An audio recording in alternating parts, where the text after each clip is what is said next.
Today's topic, interviewing a former Pixar employee. This episode of Awkward Anthems is brought to you by Imposter Syndrome. Calling Awkward Anthems! Come in, Awkward Anthems! This is Star Command! Craig Good? The voice of the Buzz Lightyear commercial from Toy Story? Awkward Anthems! Planet Earth needs your help! I'll be right there. Okay, this is way faster than I thought it would be. Imposter Syndrome. Just fake it until you make it. They say don't meet your heroes, but what if one of your childhood heroes was faceless and nameless until they popped up in your YouTube comment section 30 years later? We might not think about it at the time, but the media we consume in our most formative years has a profound effect on how we view the world. Its possibility, its beauty. That for me was a picture perfectly painted in the first computer-animated feature about toys coming to life. You might not know Craig Good's name, but if you were a child of the 90s and fell in love with the movie Toy Story, you definitely know his voice. Buzz Lightyear! Planet Earth needs your help! On the way! Buzz Lightyear! I recently had the opportunity to interview Craig, and I would describe it as a swan dive out of my comfort zone. We are zen, we are centered. We do not have imposter syndrome right now. Imposter syndrome. Just fake it till you make it. I am speaking with the Craig Good. Hello, Craig. How are you? Doing great, Amy. How are you? I am at a 7-8 on the anticipatory anxiety scale. It's very public knowledge that I'm a socially anxious person, so at least there's no secrets here. If only you had, put it in the name of the channel or something. That would have just been a clue for everybody. So Craig, when I saw your comment on my Magic of Editing video, I found it really hard to believe that you worked for Pixar. I was like, yeah, I bet he's been to the moon too, you know? To infinity and beyond! But it turns out you did. I did, for quite a while. Before we get into it, I just want to say I was 10 years old when Toy Story came out, and this introduction into the world of 3D animation was pure magic. I wanted to live in that world. I still do.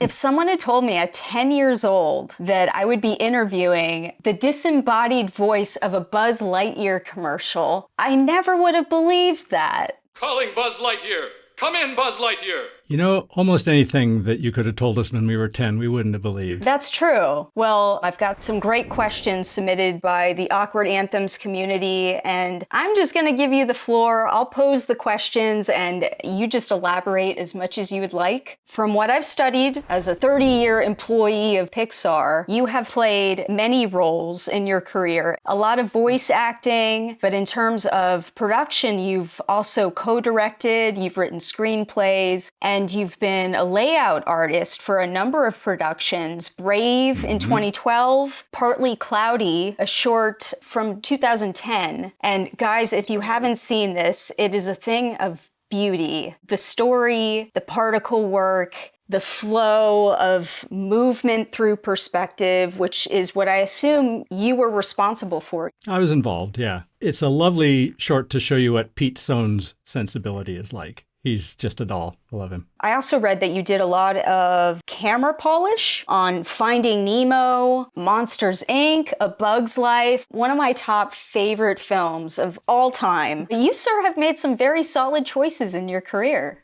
I look smart in retrospect, I guess. It was mostly luck. Mostly luck. Well, luck factors into everything. I know that very well. Some people might not be familiar with what a layout artist does and where that fits in the production pipeline. Would that be like the director of photography, just like in a virtual environment? Kind of. Pixar's credits in the last several films have started reflecting the fact that if you took a DP and sawed him in half and took the lighting part and the camera part, layout would be the camera part. Editorial is at the heart of this. If anyone's really interested in editing, do I know anybody here who might be interested in editing?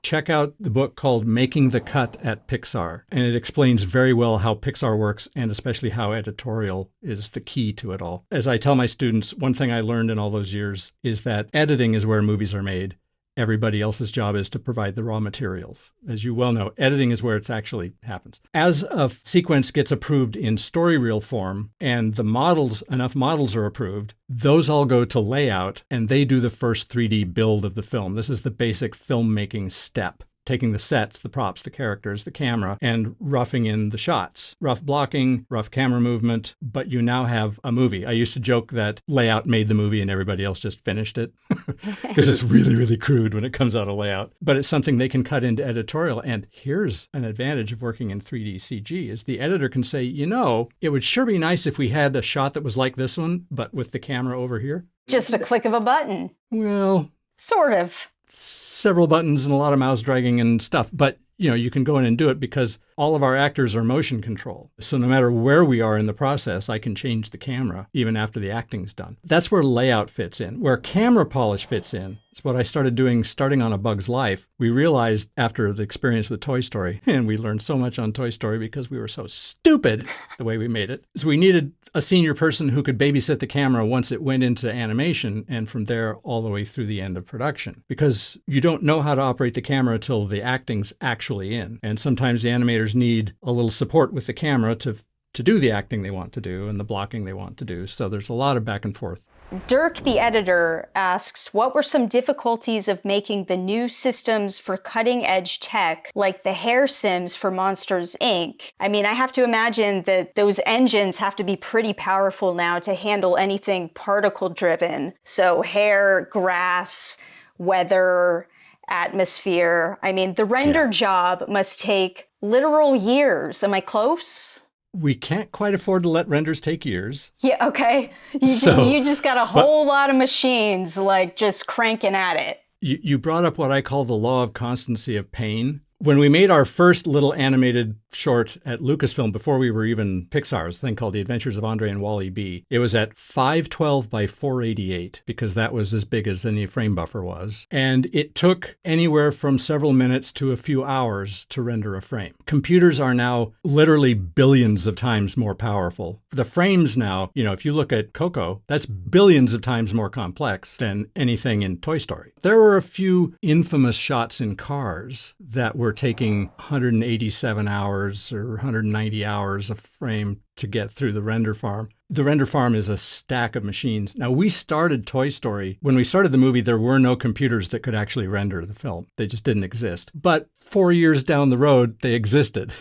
The render that we barely made of Toy Story, years later, when they re-rendered Toy Story twice to make a 3D version of it, stereo 3D. So the film had to be re-rendered for the left eye and for the right eye. So they had to render the movie twice. And it took about 4 days on the spare cycles on the render farm. Computers went, I laugh at your little frames. Tech things like Sully's hair. Here's a typical thing I heard over and over again. Now, I was not one of the tech people who could actually do that work. We had what we called RSGs, really smart guys and really smart gals, who are just wicked smart. Pixar has brains in it that I can't even approach. But the typical reaction was like on A Bug's Life, John told Bill Reeves, who was heading all this stuff at the time, we'd like to do rain. What? We can't do water? Water's so hard. Do you have any idea how hard water is? This is impossible. We can't do water. And then about 4 days later, they call you into their office and say something like this. Sully's fur, about 2.2 million hairs in 2000. Wow. As John Lasseter used to say, art drives the technology and technology inspires the art. There's no dividing line between art and tech at Pixar, which I think is its greatest strength. Sully's hairs, they solved that problem and made it work really well. So they had a way of simming millions of thingamabobs, which happened to be hairs there. So at the end of Monsters, remember there's this giant chase scene through the door vault? That idea was kind of borrowed from Monsters, Inc. for a movie that was in trouble. It was this little thing called Toy Story 2. Oh, and Toy Story 2. They grabbed that idea and made a chase scene in the baggage thing at the airport. So now you're Pete Docter, your movie's up next, and you've seen that your boss has just kind of stolen your thing there, and you go, well, now what do we do? I guess we make it really big. And the way they did that, the RSG said, well, we could turn hairs into doors. So it's pretty much the same software that made Sully's fur that made about 2.2 million doors for the big shots in the door chase. I did have a question from someone about Toy Story 2. Oh, we all had lots of questions about Toy Story 2. I'm sure you did. Here's a question submitted by Andrew Ferguson. Andrew asks, what was it like almost losing Toy Story 2? And for those not familiar with what happened, 2 years of work was deleted because of an innocent mistake, and that person was probably bricks. Excuse my language. I kind of know that feeling. It's just the stakes have never been that high for me. So what was that like? It was just another disaster in a very difficult production. We were also numb by that point. With a Unix file system, it's very easy to type one stray command and just delete everything. We've long believed in backup. My first job at the Lucasfilm computer division was doing backups, so everyone understood backups. Unfortunately, the backups were corrupt when they went to find them. Fortunately, Galen Sussman, who was pregnant at the time, had a copy of the movie on her machine that she took home to be able to work during the last months of her pregnancy. She and Orrin Jacob drove to her house. God bless that woman. Packed up that computer in all the bubble wrap and blankets they could find. Gently put it in the car, drove very carefully across the Bay Bridge. They plugged it in, restored a thing, and we got the movie back. Wow. So we were only down for like a couple of days, I think. Back then, for you young'uns who don't remember, Disney liked to do sequels direct to video. And Toy Story 2 was going to be a direct to video sequel. And we had a team set up to do it, and story development started. And then someone said, this is good enough. We should just make it a feature. Yeah, okay. A whole new set of requirements. That team got overwhelmed trying to turn it into a feature. We essentially remade the movie, doing about a year and a half worth of work in like 6 or 7 months. It literally nearly killed people. I had friends who got RSI so badly that they had to find new lines of work. On the other hand, it was fun. I remember the late Glenn McQueen. He's the one that Cars is dedicated to. We sadly lost him to cancer way, way, way too young. When we were making Toy Story 2 and it was coming together, he said, it feels like we've got a Christmas present for the world. And we can't wait for people to unwrap it because they have no idea what's coming. It was kind of a lightning in a bottle moment. That whole Zurg's Planet opening was so different than what we figured everyone expected for a Toy Story 2. It's like,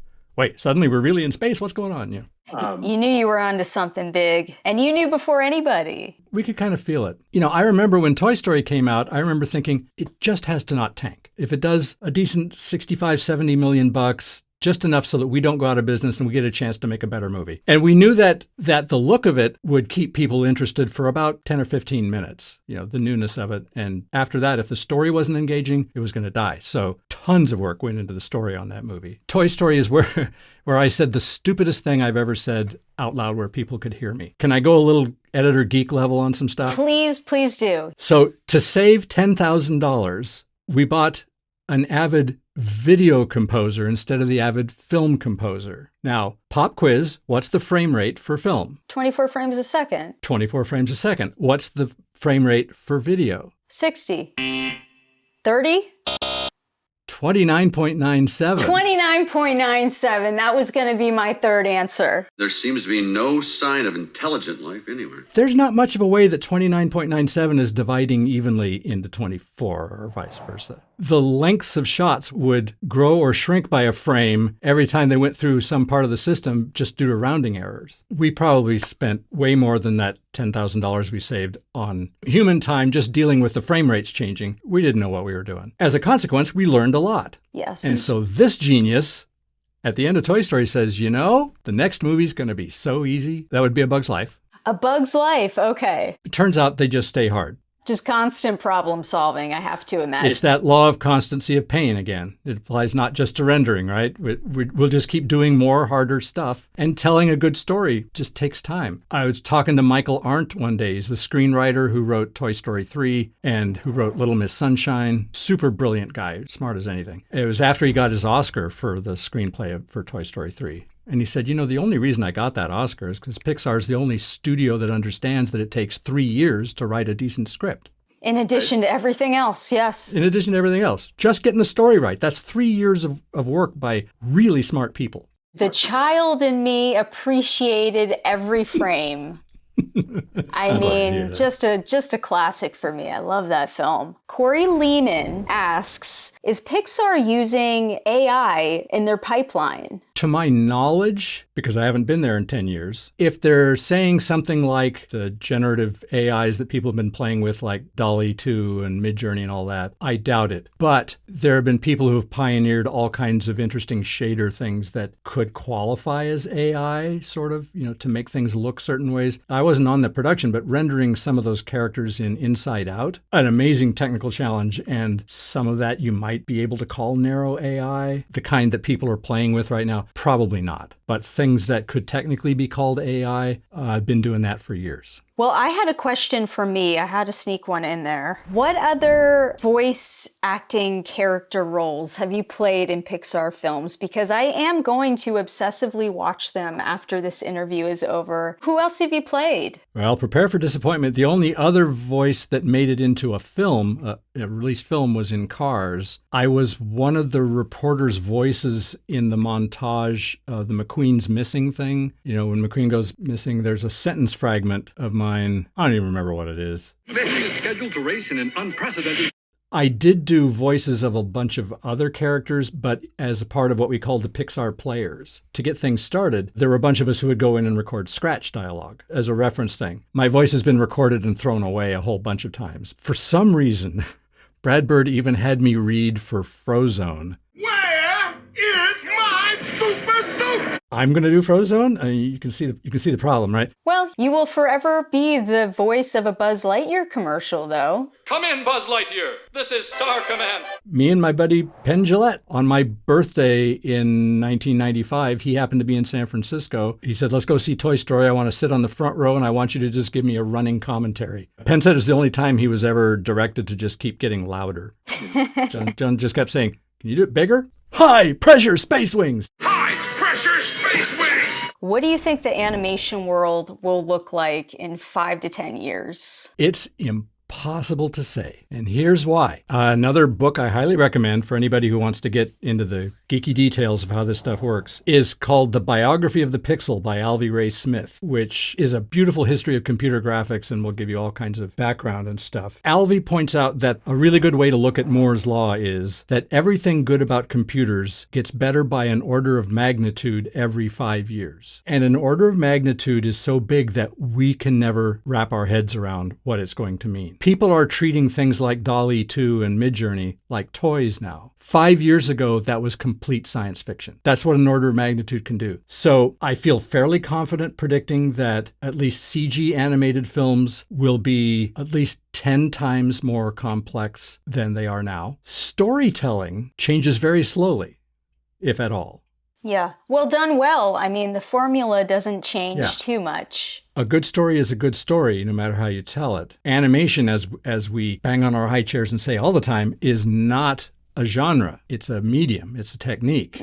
Unfortunately, in America, a lot of people associate animation with children. There's absolutely no reason to think that. Japan does not make this mistake. Animation's just a way to make a movie. I mean, one of the things I hate at the Academy is that when Toy Story started threatening other movies and people in the Academy didn't want to take animation seriously, they created Best Animated Feature. You're not going to have Best Black and White Feature, Best Feature with 7.1 sound. You don't think it should be its own category. It should be Absolutely right up there not. with live action. Absolutely not. And if the best film of the year happens to be animated, that's fine. Then you've got this other problem. Convince me that a Marvel movie is not an animated film. You can't really define animated film in any cogent way that puts Toy Story on one side of the line and the Avengers on another. And I really hate that people call the new Disney remakes live action versions of things. Those are animated too. They're just using photoreal style animation. I think that line has already been blurred like crazy, and my guess is that in 5 or 10 years, you won't know where the line is. Does that put a big chunk of the industry out of business? I mean, when you don't really need people, humans, acting? Well, you still have to have acting. You have to have an actor one way or another, either an actor whose performance you can capture one way or another, or an actor who's animated, as happened like with Gollum, an actor who you capture their performance and then you hand that to animators to finish it up and make it look good. The Lord of the Rings people put a lot of publicity effort into making it seem like Andy Serkis was it. And I don't want to minimize his contribution because his acting is the basis of Gollum. But there was a lot of hand animation that went on. What practical tasks did the studios do in order to more effectively animate? For example, someone jumped into a pool in full cook attire to see how it reacted to being drenched. Oh, reference footage. Yes. This is a powerful tool that animators have. There's a room at Pixar that's just for shooting reference. It's got video cameras and mirrors on the walls, and it's just for going in and doing that. One of the early examples at the studio on Toy Story, the Green Army men, someone had to figure out how